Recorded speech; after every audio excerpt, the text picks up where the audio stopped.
दर्शकों, हर एक तिथि का अपना एक महत्व होता है, लेकिन कुछ तिथियां ऐसी होती हैं जो सीधे भगवान के हृदय से जुड़ी होती हैं। उन्हीं में से एक तिथि है एकादशी तिथि।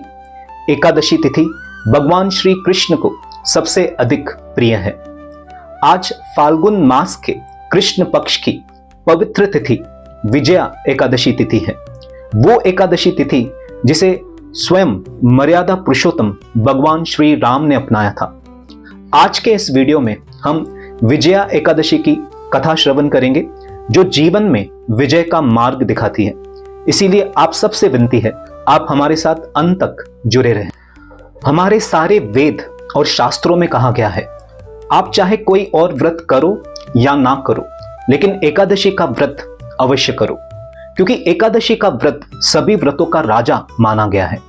जैसे 2000 रुपए के नोट के अंदर 500, 200, 100 सभी छोटे नोट्स समाहित होते हैं, ठीक इसी प्रकार जो व्यक्ति एकादशी का व्रत करता है उसके अंदर सभी व्रतों का फल समाहित हो जाता है।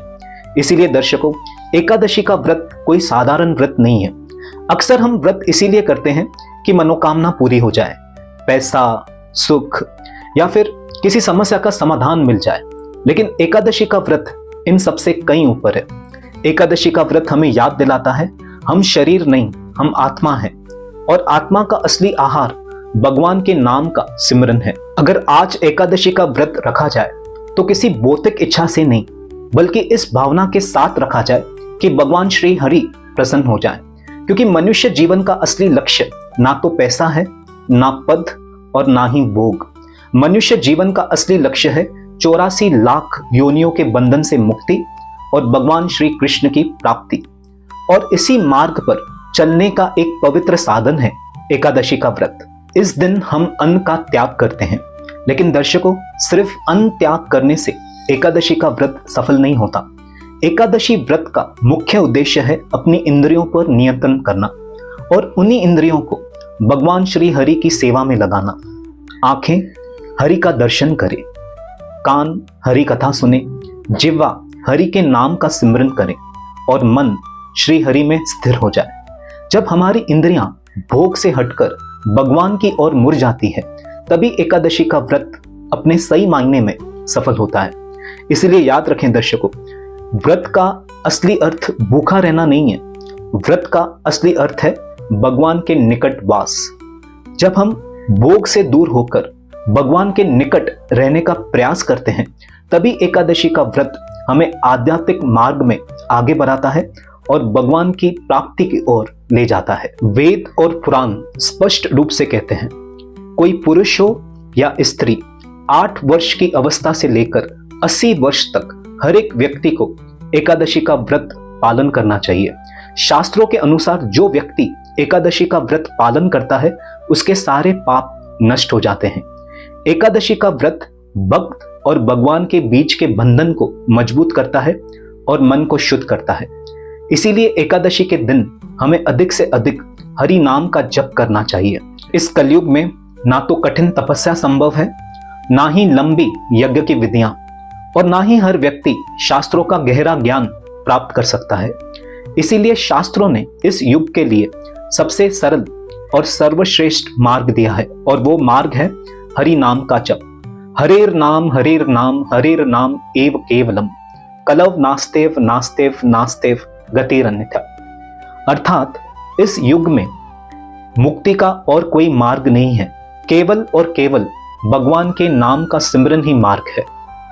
इसीलिए एकादशी के इस पवित्र दिन पर अपनी जीवा को भोग से हटाकर भगवान के नाम का जप कराइए।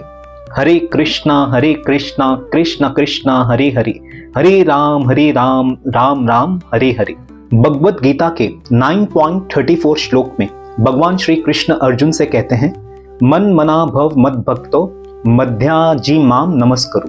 अर्थात हे अर्जुन, तुम अपना मन मुझ में लगाओ, मेरे भक्त बनो, मेरी पूजा करो और मुझे नमस्कार करो। इस श्लोक का सबसे पहला शब्द है मन मना भव, मतलब अपना मन मुझ में लगाओ। और जब मन भगवान में लग जाता है, वहीं से भक्ति की शुरुआत होती है। आइए अब सुनते हैं विजया एकादशी की कथा। जब माता सीता का अपहरण रावण ने कर लिया था, तब भगवान राम ने लंका जाने के लिए समुद्र पर डेरा डाला। समुद्र को पार करना बेहद मुश्किल लग रहा था, इसीलिए भगवान राम ने लक्ष्मण जी से इसका उपाय पूछा।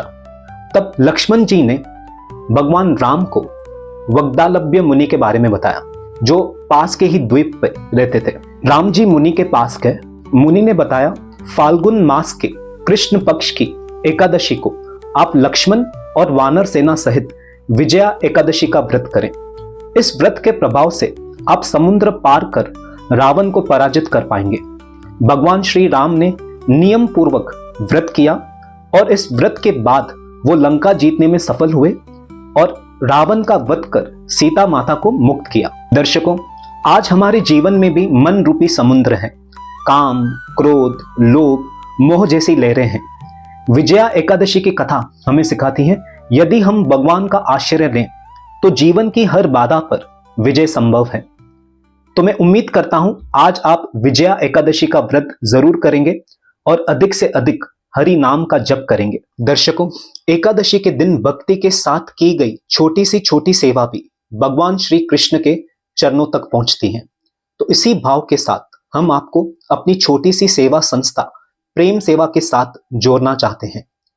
प्रेम सेवा के माध्यम से हर महीने राशन सेवा होती है। हर एकादशी के दिन तुलसी रोपण और वितरण सेवा की जाती है। इसके अलावा हर एकादशी के दिन गौ सेवा और फल सेवा भी की जाती है। एकादशी के अगले दिन यानी द्वादशी पर हम श्री कृष्ण कथा और महाप्रसाद का आयोजन करते हैं। अगर आप अपनी इच्छा और सामर्थ्य के अनुसार इस सेवा में भाग लेना चाहें तो QR कोड के माध्यम से आप लक्ष्मी सेवा अर्पण कर सकते हैं।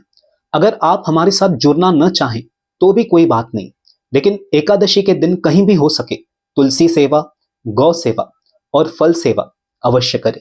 आइए अंत में भगवान श्री कृष्ण के चरणों में प्रार्थना करते हैं। हे गोविंद, आप इस छोटी सी सेवा को स्वीकार करें और आप हम सबको प्रेम, भक्ति, सेवा के पथ पर सदा बनाए रखिए।